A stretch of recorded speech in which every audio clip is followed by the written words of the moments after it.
Ujjain investor summit के अंदर क्या कुछ कह रहे हैं मुख्यमंत्री मोहन यादव, सुनिए एक बार।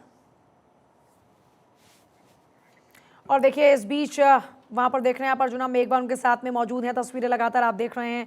1 और 2 मार्च को दरअसल ये इन्वेस्टर समिट यहाँ पर चलने वाला है। जाहिर तौर पर अलग अलग राज्यों में इन्वेस्टर्स को प्रोत्साहित करने के लिए, राज्य में निवेश के लिए ये इन्वेस्टर समिट आयोजित किए जा रहे हैं। इस बीच मध्य प्रदेश में ये समिट चल रहा है जिसमें मुख्यमंत्री मौजूद हैं। इन्वेस्ट मध्य प्रदेश इसका आगाज़ हो चुका है। 1 और 2 तारीख को चलने वाले इस इन्वेस्टर समिट में जाहिर तौर पर सरकार की नीतियां क्या हैं, इन्वेस्टर्स के लिए कैसे मध्य प्रदेश एक बेहतर विकल्प हो सकता है, इन तमाम पहलुओं पर चर्चा चल रही है।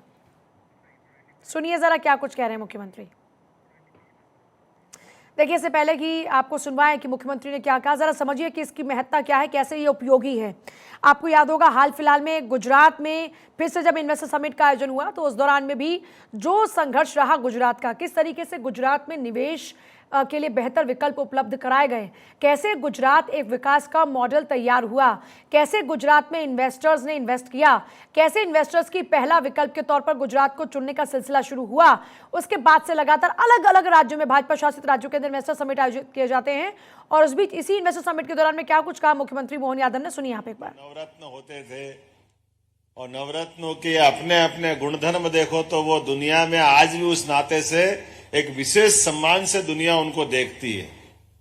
महाकवि कालिदास, घटकर पर एक से एक बढ़कर के, काल के प्रवाह में नरेंद्र मोदी जी के भी अपने मंत्री इसी नाते से पहचाने जाएंगे, ये लिख के दे सकता। आप बताओ, एक वरिष्ठ आईएएस अधिकारी अपना वेशभूषा शुद्ध भारतीय भाषा के, भारतीय व्यवस्थाओं के अनुरूप पहने। माननीय अर्जुन जी मेघवाल बहुत वरिष्ठ आईएएस अधिकारी थे, अपनी नौकरी छोड़ करके इस जनतंत्र के काम में लगे। और इस जनतंत्र के काम में लगे तो कैसे लगे, अपने प्रत्येक कदम से एहसास करा रहा है। ऐसे हर मंत्री को देखो, हर अधिकारी को देखो।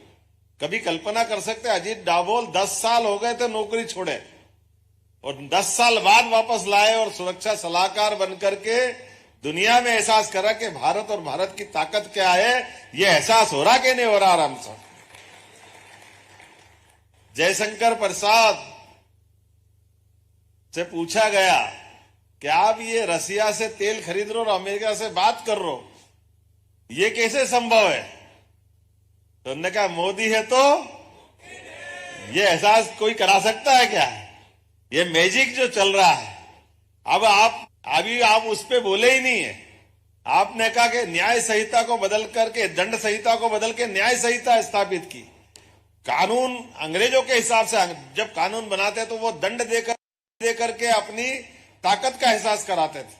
हमारे यहां तो हजारों साल से, और ये विक्रमादित्य का विक्रमोत्सव का 3रा दिन है। विक्रमादित्य के कई गुणों के कारण से विक्रमादित्य जाने जाते थे। तो विक्रमादित्य न्याय परंपरा के लिए सबसे बड़ा मापदंड स्थापित करते आए।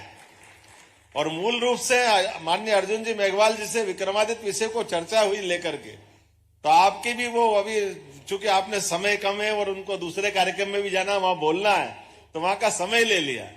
लेकिन विक्रमादित्य के उस गुण से प्रभावित होकर के हमारी न्याय के मापदंड और उसका प्रतिमान भी बदला।